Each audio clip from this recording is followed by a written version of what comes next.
بسم اللہ الرحمن الرحیم۔ السلام علیکم ورحمۃ اللہ وبرکاتہ۔ میرے بھائیوں، نبی مہربان صلی اللہ علیہ وسلم نے شرک سے بچنے کے لیے بہت ساری تعلیمات فرمائی۔ قرآن میں شرک کے بارے میں بہت ہی زیادہ تعلیمات دی گئی ہیں۔ اللہ تعالیٰ ہر چیز معاف کر دے گا، لیکن شرک کبھی بھی نہیں معاف کرے گا، کیونکہ توحید کے معاملے میں اللہ تعالیٰ بہت ہی غیرت مند ہے۔ ہمیں چاہیے کہ توحید اختیار کرے، ہر قسم کی دعا اپنے رب کریم سے مانگے، ہر قسم کی ضرورت اسی سے مانگے، عبادت خالص اسی کے لیے کر لے۔ ایاک نعبد و ایاک نستعین کے تحت ہم اسی سے سیدھا راستہ مانگیں، اسی سے مدد مانگیں، اسی سے ہی اپنی ضرورتوں کی التجا کریں۔ یہ کبھی نہیں ہو سکتا کہ میرا رب دینے سے تھک گیا ہو، اس کے خزانوں میں کمیاں آ گئی ہوں، وہ آپ کی بات کو نہ سنتا ہو، یا وہ آپ کی التجاؤں کو پورا نہ کرتا ہو، یا پھر آپ کی دعاؤں میں کمی کر دی ہو، یا پھر آپ کے رزق میں کمی کر دی ہو۔ کبھی بھی نہیں۔ اس کے خزانے بے تحاشا ہیں، بے بہا ہیں۔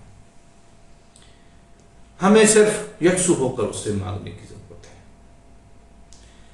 ہم جن کو ولی کہتے ہیں، کیا ان کے لیے کوئی مستند روایت ہے ہمارے پاس؟ قرآن میں کوئی دلیل آئی ہے ان کے بارے میں کہ یہ فلاں ولی ہے؟ یا پھر حدیث مبارکہ میں کوئی آیا ہے کہ فلاں ولی ہے؟ اگر وہ ہوتے تب بھی ہم ان سے التجا نہیں کر سکتے، ان سے دعائیں نہیں مانگ سکتے، ان سے مدد نہیں مانگ سکتے۔ کیوں؟ کہ میرا رب نہ سوتا ہے، نہ اس کو اونگ آتی ہے۔ وہ ہماری شہرت سے بھی زیادہ قریب ہے، وہ ہماری دعاؤں کو سنتا ہے جب ہم اسے دعائیں کرتے ہیں۔ اور کون ہو سکتا ہے جو تمام دنیا کے تمام لوگوں کی زبانیں سمجھ سکے؟ میرا رب۔ کیوں؟ آپ جس کو ولی سمجھتے ہیں وہ کسی اور کا ولی نہیں ہو سکتا۔ ایک مثال سے سمجھتے ہیں۔ دیوبندی بریلوی کے عالم کو عالم نہیں سمجھتے، اس کے ولی کو ولی کیا سمجھیں گے؟ اہل تشیع اور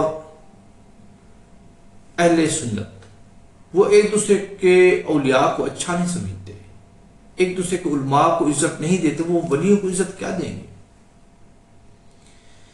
جب آپ کا ولی زندہ ہے وہ دوسرے کے فرقے کو برا سمجھتا ہے، تو مرنے کے بعد ان کی ہیلپ کیا کرے گا؟ یہ جو سارا ڈرامہ ہے یہ آپ کا من گھڑاتا ہے، ایک سوچ ہے آپ کی، ایسا ہے نہیں۔ ولی مرتا ہے، مرنے کے بعد وہ اللہ تعالیٰ اس کے اختیارات میں اضافہ کر دیتے ہیں، وہ پھر لوگوں کی مرادیں پوری کرتا ہے۔ کیا ڈرامہ ہے یہ؟ کبھی دیکھا ہے کسی نے؟ کبھی کے خواب میں آیا؟ کبھی اس نے کسی کی مناجات پوری کی؟ کبھی بھی نہیں۔ مثال کے طور پر آپ کی مناجات پوری کرتا ہے، دعائیں پوری کرتا ہے، آپ کی جو کام بگڑے بناتا ہے، جو ان کو نہیں مانتے ان کے کون بناتا ہے؟ مثال کے طور پر انگریز ہو گئے، یہودی ہو گئے، ہندو ہو گئے، جاپانی چائنیز ہو گئے، بدھ مت ہو گئے، رشین ہو گئے، اور کتنی قومیں پڑی ہیں۔ یا صرف ولیوں کا ٹھیکہ صرف مسلمانوں نے ہی لے رکھا ہے، اور پوری دنیا میں ذلیل بھی مسلمان ہیں، جن کے پاس لاکھوں کی تعداد میں ولی ہوں مدد کرنے والے، تو پھر بھی وہ ذلیل و خوار پوری دنیا میں تنگ دستی کی حالت میں گزار رہے ہیں وہ زندگیاں۔ پوری دنیا نے ان کو غلام بنا رکھا ہے۔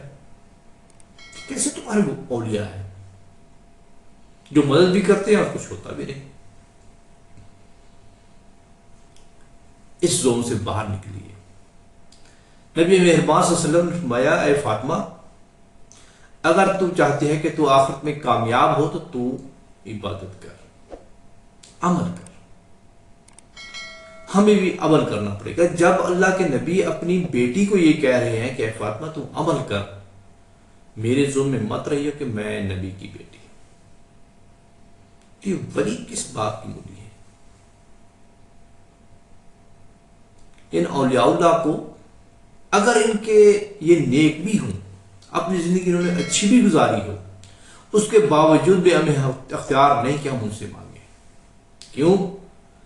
کہ میرا رب تھکا نہیں ہے، میرے رب کے خزانے کم نہیں ہوئے،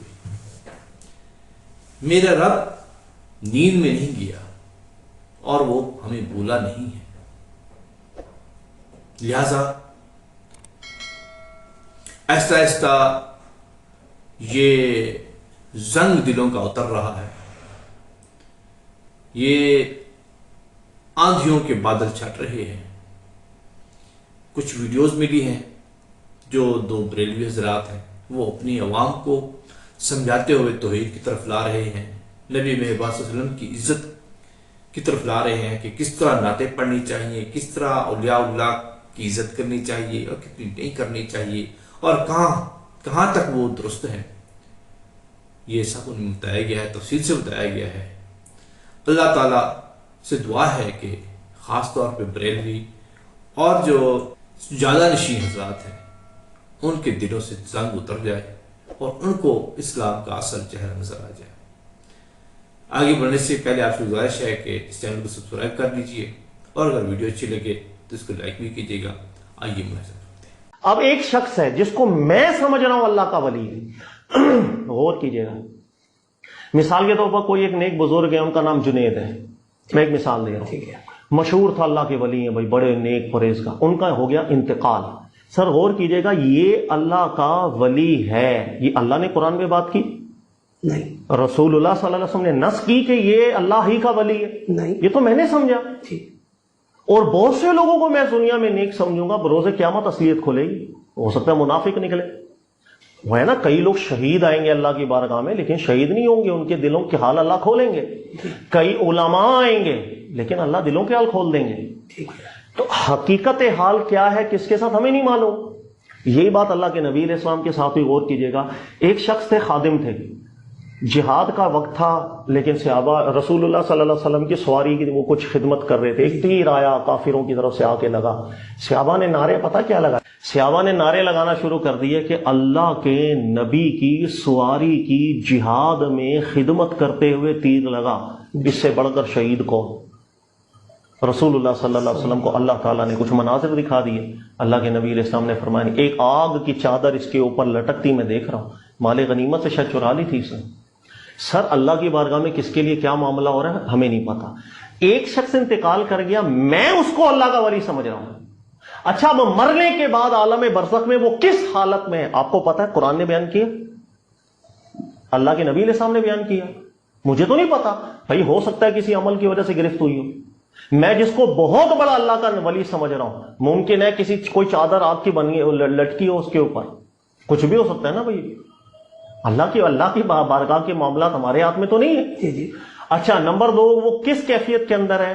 عالم برزخ میں ہے. عالم برزخ میں بعض لوگوں کو سلا دیا جاتا ہے، وہ بالکل کیفیت سونے میں ہوتے ہیں. عالم برزخ میں کسی پر اگر کسی حیثیت سے کوئی حجت کا معاملہ ہو جائے تو اس پہ پوچھ گچھ بھی شروع ہو جاتی ہے. بھائی کون کس کیفیت پہ مجھے نہیں پتا. اب میں نے سمجھ لیا یہ اللہ کا ولی جو مرا ہے، مرنے کے بعد اس کی روح آزاد گھوم رہی ہے. اس کی روح کو اللہ نے اتنی طاقتیں دے دی ہیں کہ مجھے یہاں سے بیٹا سن بھی رہا ہے. اس کی روح کو اللہ نے اتنی طاقتیں دے دی ہیں وہ میری مشکل بھی حل کر لے گا. اس کی روح کو اللہ تعالیٰ نے ہر آواز سمجھنے کی بھی صلاحیت دے دی ہے. یہ میں جتنے ڈائلوگز بول رہا ہوں قرآن میں اللہ نے بیان کیے. جی جی. یہ میری اپنی دنیا ہے جو میں نے بنا لی، جس کو قرآن کہتا ہے ان ہی الا اسماء سمیتموہا ما انزل اللہ بہا من سلطان. اللہ نے کوئی ایسی بات نہیں کی، تمہاری اپنی بنائی بات ہے. اب آپ غور کریں گے نا، یہ پوری فرضی ڈرامہ آپ کے سامنے آ جاتا ہے. ایک اللہ کا ولی، آپ اس سے مدد مانگ رہے ہو، بھائی یا خواجہ المدد. سر خواجہ صاحب اللہ کے ولی قرآن نے بیان نہیں کیا. ایک ہمارا گمان ہے، سچا بھی ہو سکتا ہے غلط بھی ہو سکتا ہے، اس لیے ذہن میں رکھ لیجیے گا. علماء ذکر کرتے ہیں اگر اجماع بھی ہو جائے کہ یار یہ بندہ اللہ کا بڑا نیک لگ رہا ہے، یہ اجماع حجت ہے یہاں پر؟ نہیں. اکثر علماء کہتے تھے نہیں، اس لیے کہ غیبی معاملات ہمارے ہاتھ میں تھوڑی ہیں. وہ دل میں مومن تھا نہیں، ہم نے تو ظاہری دیکھا نیک لگا. پہلا شخص دنیا میں شیخ ابن تیمیہ صاحب آئے تھے،